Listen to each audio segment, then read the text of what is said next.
Yunus Bloch Jamali अब तो आलमी शोहरत याफ्ता बन चुके हैं। ऐसी ऐसी खबरें देते हैं, आपको सफरी खबरें देते हैं, सेहत के बारे में भी बताते हैं, सियासी हालात पे भी गुफ्तगू कर लेते हैं। आज हम बात करेंगे, जर्मनी में कुछ कवानीन बदले हैं, चेंज हो रहे हैं। खुशियों की बात भी है, देखते हैं कि गमी की कोई बात तो नहीं। मैं उनके पास चलता हूँ। जी अस्सलाम वालेकुम। वालेकुम अस्सलाम वरहमतुल्लाह। कैसे हैं? ठीक ठाक हैं आप? अल्हम्दुलिल्लाह, आप सुनाएं, सब ठीक ठाक। सारे और ठीक ठाक है। नाजरीन आपके प्रोग्राम का इंतजार करते रहते हैं। दसो जी, बताएं कि जर्मनी की नई ताज़ा सूरत हाल जो नाजरीन के फायदे में हो, और आलमी सतह पे भी उसमें कोई ना कोई फायदा हो लोगों का। जी। जी, कुछ अरसा कबल हमने एक प्रोग्राम किया था जिसमें जर्मन शहरियत हासिल करने के नए कवानीन के मतलब हमने बात की थी। जी। अब कल की ये ताज़ा खबर है कि जर्मन पार्लियामेंट में जो काबीना है, उन्होंने इस नए कानून की मंजूरी दे दी है और ये लागू हो गया है। इस कानून के मुताबिक आप जर्मन शहरियत 5 साल के बाद लीगली तौर पर अगर आप जर्मनी में रह रहे हैं तो उसके बाद आप अप्लाई कर सकते हैं। अच्छा।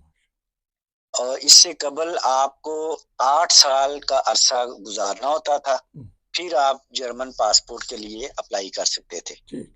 नए कानून के मुताबिक आप 5 साल के बाद ये एप्लीकेशन दे सकते हैं जर्मन शहरियत के हासिल करने के लिए। और इसमें दो तीन बहुत बड़ी खुशखबरियां भी हैं, तब्दीलियां भी हैं। नंबर एक, पहले ये होता था कि आपको अपने मुल्क की नेशनलिटी, जहां से आप हिजरत करके आए हैं, जो आपका मादरे वतन है, उसको आप उसकी नेशनलिटी को, शहरियत को सरेंडर करना पड़ता था, फिर आप जर्मनी की नेशनलिटी ले सकते थे।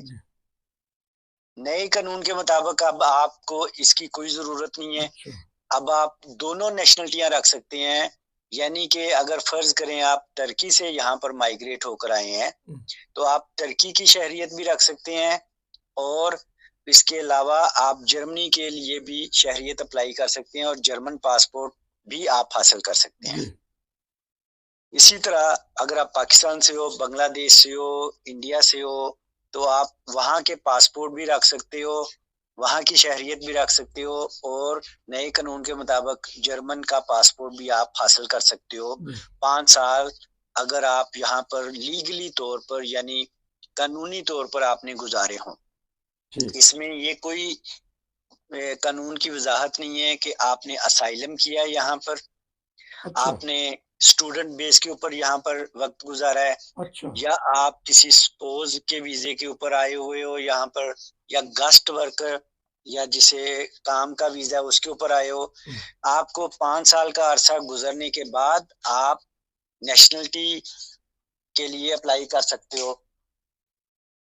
और बुनियादी शर्त यह है कि इसमें उन्होंने दो चार चीजें और तब्दील की हैं। मसलन सबसे अहम बात उन्होंने ये की है कि आपको जर्मनी के आइन की खुद मुख्तारी को तस्लीम करना पड़ेगा, जी।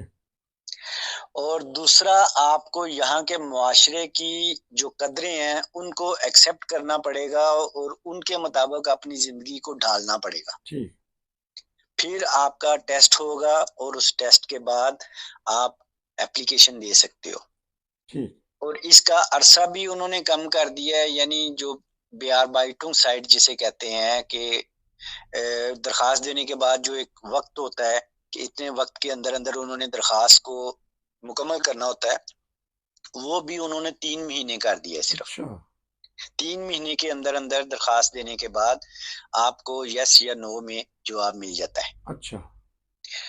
इसके अलावा उन्होंने बच्चों के लिए बड़ी आसानी कर दी है। हम्म। बच्चे जो हैं पहले 8 साल के बाद दरखास्त दे सकते थे, अब बच्चे भी 5 साल के बाद ही दे सकते हैं। इवन यहाँ तक उन्होंने ये कानून को कर दिया कि कोई भी बच्चा जो यहाँ पर पैदा हुआ है, जी। चाहे वो असाइलम सीकर का है या किसी स्टूडेंट कपल का है बच्चा, हम्म। अगर वो यहाँ पर पैदा हुआ है तो उसको जर्मन पासपोर्ट खुद ब खुद मिल जाएगा। अच्छा। बशर्ते के उनके वालिदैन में से किसी एक के पास 5 साल तक यहाँ पर रहने का सबूत हो। अच्छा बस ये काम, इससे पहले आपको बहुत दूसरी चीजें देनी पड़ती थी, फिर कहीं आपके बच्चे को पासपोर्ट मिलता था। ठीक, अब ये भी कर सकते हैं। ठीक, ठीक है, सवाल करूं या अभी और हैं बातें? आपकी बातें बड़ी दिलचस्प है, मैं इसलिए खामोश हूँ। आप इसमें से अगर आपको कोई सवाल ज़हन में आता है तो वो कर लें, फिर आगे अच्छा, दूसरी बात बता दें। एक तो जी। सवाल ये है कि आपने कहा कि असाइलम जिनके केस पास नहीं हुए और 5 साल उनको यहाँ जर्मनी में हो गए हैं, वो भी हक रखते हैं नेशनैलिटी का? ये थोड़ा सा बता दें। बिल्कुल, मैंने बताया लीगली तौर पर, यानी कानूनी लिहाज से जो जर्मनी में पिछले 5 साल का अरसा साबित कर सकते हैं, अच्छा, उसमें असाइलम भी होता है। बेशक आपका केस अभी अदालत में लगा हुआ है, आपकी कोई प्रोटोकॉल नहीं हुई, अच्छा, आप ये दरखास्त दे सकते हैं। आगे उसमें दरखास्त देने के बाद 2 चीज़ें आपके पास ज़रूरी हैं। पहली ये आपको जर्मन ज़बान का टेस्ट, हाँ जी, हाँ जी, ठीक है, वो ठीक है? दूसरी जो अहम तरीन बात उन्होंने बीच में रखी हुई है नए कानून में, वो ये है कि उनकी जो ज़रूरियात ज़िंदगी का दारोमदार है, वो उनकी अपनी तनख्वाह पर है। ठीक, सोशल ना लेते हो या कोई मदद बिल्कुल, जी, ठीक है, कोई मदद वो हुकूमत से किसी भी तरह की सोशल लाइस्टुंगन जिसे कहते हैं, जी, वो ना लेते हों और खुद मुख्तार हों अपनी ज़िंदगी को गुज़ारने ठीक, के ठीक, लिए। इसमें कोई उन्होंने पैसों की या रकूम की फ्रेम नहीं रखी हुई। बस कोई मदद ना ले रहे हो, लेकिन किंडर गिल्ड इसके इस्तिस्ना है, वो मिल भी रहे हो तो, लेकिन आप किंडर गिल्ड पे या वॉन गिल्ड पे जो घर का किराया देते हैं उस पे? देखें, किंडरगार्टन जो होता है वो सोशल लाइस्टुंगन में नहीं आता, हाँ जी, और वॉन गिल्ड? वोनगेल्ड सोशल लाइस्टुंगन में आता है। अच्छा, ठीक हो गया। ये दो चीज़ें नाज़रीन देख लें कि वॉन गिल्ड अगर ये क्योंकि अदारा चाहे और है, लेकिन बलोच साहब कह रहे हैं कि वो सोशल लाइस्टुंग में आता है कि वो मदद ले रहे हैं। अच्छा, अब लोग तो फिर यही कहेंगे कि अब केस पास हो या ना हो, हमें तो नेशनैलिटी मिल जानी है। ये खुशफहमी में लोगों को मुब्तला हो जाना चाहिए, तो फिर केस का क्या बनेगा जब नहीं, नेशनैलिटी मिल गई? देखें, 2 चीज़ें तो नहीं ना एक साथ मिल सकती। नहीं, तो जब नेशनैलिटी मिल गई तो फिर केस कितने जावेगी? केस पहले वापस लेना पड़ेगा, ख़त्म करना पड़ेगा, अच्छा, फिर ही वो दरख़्वास्त देंगे। अच्छा, ये नाज़रीन एक और बात सुन लें कि अगर आपने असाइलम का केस कराया है और फिर उसके बाद नेशनैलिटी ले सकते हो ना, कि उधरों केस भी वापस ले लें तो उधरों नेशनैलिटी भी ना मिले। आवाज़ आ रही? जी, आवाज़ आ रही है आपकी। हाँ जी। मैं ये कह रहा था कि जो आप जब आपने दरख़्वास्त देनी है, देखें उसमें उन्होंने कुछ कवायद-ओ-ज़वाबित बहरहाल रखे हुए हैं, ठीक, जिनको ठीक। फ़ॉलो करने के बाद ही आप दरख़्वास्त देंगे। एट ए टाइम आप असाइलम भी अप्लाई कर रहे हों और दूसरी तरफ आप नेशनलिटी के लिए अप्लाई कर दें, ऐसा नहीं होता। ठीक है। ये बाकी तो क्योंकि हमने तो खबर देनी है कि ये कवानीन आए हैं, बाकी तो अपने जो वकील हैं, वकला से मशवरे के बाद ही लोग करेंगे। अच्छा, ये तो आपने नेशनैलिटी के बारे में बता दिया, लेकिन पाकिस्तानी हुकूमत और जर्मनी हुकूमत आपस में एग्रीमेंट है कि ये डबल नेशनैलिटी रख सकती हैं? देखें, पाकिस्तान की हुकूमत का किसी भी कंट्री के साथ कोई मुआहदा इस बारे में नहीं है। अच्छा, ये दूसरे ममालिक वाले जो होते हैं वो अलाउ करते हैं आपको। अच्छा, मसलन इंग्लैंड में कई पाकिस्तानी नेशनल हैं, पाकिस्तानी नज़ाद ब्रिटिश नेशनल हैं जो जी, दोनों अ, पासपोर्ट रखते हैं। दोनों पासपोर्ट रखते हैं। इसी तरह कनाडा में भी है, ठीक, तो इसी तरह दूसरे और ममालिक में है। अच्छा, स्पेन में ऐसा नहीं होता, स्पेन वाले भी यही कहते थे, बल्कि अभी तक कहते हैं कि आपको पाकिस्तानी नेशनलिटी सरेंडर करनी पड़ेगी, ठीक, फिर आप स्पेन का अच्छा, पासपोर्ट लेते हो। वो जर्मनी वाले भी यही कहते थे। वो एक कार्ड बनवाते थे, अब उसके झंझट में ख़त्म कि अगर आपको नेशनैलिटी मिल गई है, जिसके पास पासपोर्ट है या जिनको पहले नेशनैलिटी मिल गई है, वो क्या तरीक़ेकार करें? वो कार्ड ही बनवाएँ जो 5 साल है, या फिर वीज़ा लेना पड़ेगा एम्बेसी से जिनके पास पहले नेशनैलिटी है? पहले जिनके पास नेशनलिटी है, देखें वो वाले कवानीन लागू हो चुके थे, उनके ऊपर अमल करके ही उन्होंने पासपोर्ट लिया था ना। हाँ, तो अब वो तो ऐसे तो नहीं होता ना कि एक दफा आपका निकाह हो चुका हुआ है तो नहीं, तो तो ये आप बताएं कि दूसरे उनको फिर मुल्क में जाके दोबारा निकाह करें उसी बेगम के साथ। नहीं, कवानीन क्या कहते हैं कि वो पाकिस्तानी पासपोर्ट रख सकेंगे कि नहीं, नेशनलिटी नहीं भाईजान, मैंने कहा वो पाकिस्तान से उन्होंने एक दफा नेशनलिटी कैंसिल कैंसिल करवा दी करवा दी, हुई है। ठीक हो गया, ठीक हो गया। ये ठीक कि है।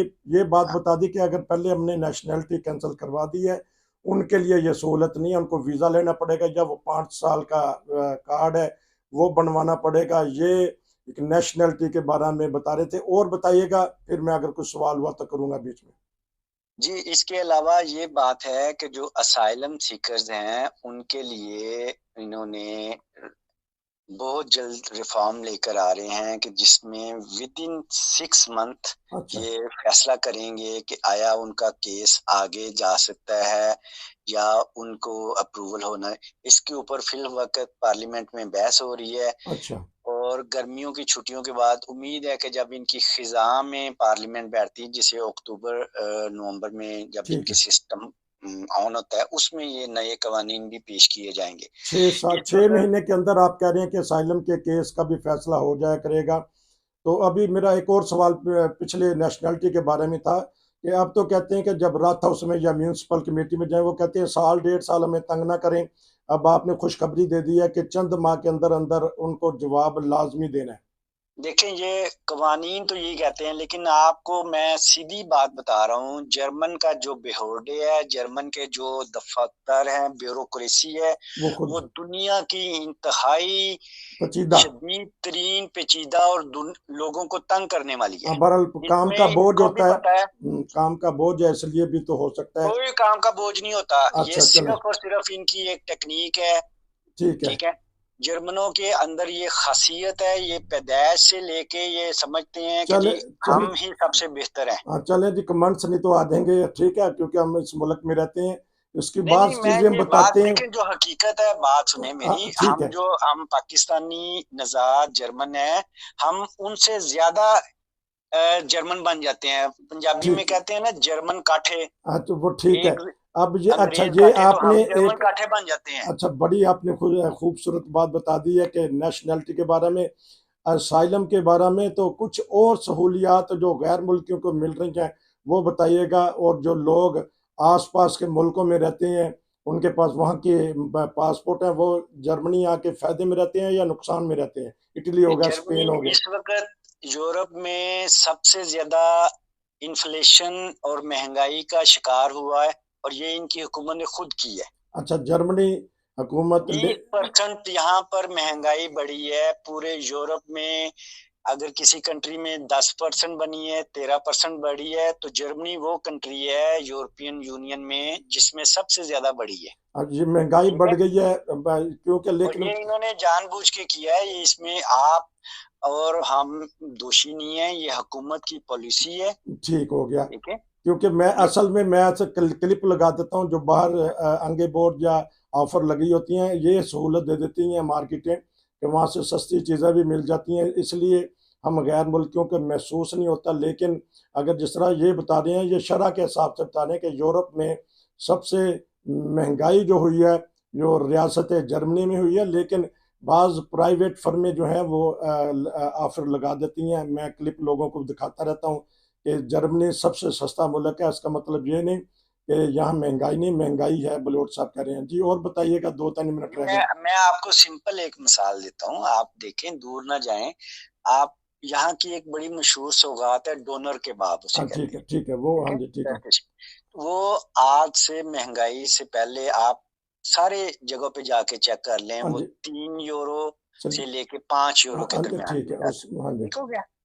और उसमें वो अच्छी चीजें मिलते, 5 यूरो बिल्कुल, तक वो मिलता था। बिल्कुल, बिल्कुल, ठीक है। इस वक्त आप किसी भी डोनर कबाब की दुकान पे चले जाएं, जी, आप सिंपल डोनर लेना चाहें तो आपको 7.5 यूरो से स्टार्ट करते हैं। बिल्कुल, ये तो इवन 10 यूरो तक वो दे रहे हैं। तजर्बे की ये बात है नाजरीन। असल में वो कहते हैं कि जो गोश्त है वो, उसकी कीमतें, रेट बढ़ी है, गो कि सलाद यहाँ सस्ता हुआ है, टमाटर, खीरा, दूसरी चीज़ें, लेकिन गोश्त की सप्लाई का सिस्टम ऐसा है, क्योंकि ये तो तजर्बे की बात है, हम खुद ही इसी पेशे से मुंसलिक हैं कि जो पिज़्ज़े वाले हैं, जो गैस्ट्रोनोमी रखते हैं, जो रेस्टोरेंट वाले हैं, ये यकीनन महंगे हुए हैं। जहाँ भी अब पिज़्ज़ा मिलता था जहाँ 5 यूरो का, अब वहीं 10 यूरो का, यानी डबल हो गई है। ये बात इनकी बिल्कुल दुरुस्त है, लेकिन वो कहते हैं कि गोश्त की सप्लाई की वजह से जो जंग हो रही नहीं, है। देखिए मैं आपको बता, जो सिंपल, आप यही चीज आप स्पेन में चले जाएं। ठीक है, स्पेन हालांकि गरीब मुल्क है यूरोप में, लेकिन वहाँ वहां में महंगाई की शरह में सिर्फ 1% इजाफा हुआ है भाईजान। ठीक है, बिल्कुल आपने जो शरह निकाली है वो बिल्कुल आपने दादो शुमार दुरुस्त बताई हैं। मैं तो सिर्फ एक नॉर्मी जो गांव में रहते हैं या नॉर्मल खर्चा करते हैं उनकी बात बता रहा हूँ कि उनके ऊपर इतना असर नहीं, लेकिन किरायों में फ़र्क पड़ा है, बिजली के बिलों में फ़र्क पड़ा है। आपकी बात बिल्कुल दुरुस्त है। असल में मैं आपसे एक और प्रोग्राम करूँगा, इसमें 15 मिनट हो गए हैं। दूसरे प्रोग्राम में मैं असाइलम के बारे में पता करूँगा कि लोग इधर आ रहे हैं, जिस तरह आपने बताया कि जल्दी केस उनका पास होना है, छोटी अदालतों में भी, बड़ी अदालतों में भी, और किस तरह के आजकल केस पास हो रहे हैं। तो उम्मीद है कि नाज़रीन हमारे आप प्रोग्राम आपको पसंद आते हैं, और बलोच साहब आपको नई नई ताज़ा ताज़ा खबरें भी देते हैं। आज की खबर बताई है। आखिर में ये बता दें कि उम्र का कुछ उन्होंने कम किया है कि बगैर जुबान के कर ले सकते हैं, कि बाज़ जी, लोग तो, ये अगर बता सकें तो ये तो इसमें उन्होंने 2-3 चीजें इस्तिस्ना रखी हैं। अगर आप किसी भी ऐसे इदारे से मुंसलिक हैं जो एहरन आमटलिश ठेटिश ठीक करता है। ठीक ठीक एहरन ठीक आमटलिश से मुराद है कि आप रफ़ाई अदारा है। रफ़ाई अदारा है, उसमें खिदमत खलक के तौर पर काम करते हैं, और आप ये साबित कर दें कि पिछले 3 साल से आप वहां पर काम कर रहे हैं, जी, तो आपका 5 साल का अरसा भी जरूरी नहीं है। अब ले आप 3 साल के लेकिन बाद ही नेशनलिटी अप्लाई कर ये सकते तो हैं। नादरीन, अब तो एक तो प्रोग्राम होना ही होना है, ऐसी ऐसी खुशखबरियाँ नेशनलिटी के बारे में दे रहे हैं। तो इंतज़ार कीजिएगा हमारे दूसरे प्रोग्राम का। हम कल या परसों आपको प्रोग्राम देंगे, और जो छुट्टियां आजकल गुजार रहे हैं पूरे यूरोप में लोग, उसके बारे में भी ये अच्छी मालूमात रखते हैं, अच्छी मालूमात देते हैं। आपका बहुत शुक्रिया बलोच साहब, बहुत ज़बरदस्त आपने बातें की हैं। नसीर को इजाज़त दीजिए। अस्सलाम वालेकुम। वालेकुम सलाम।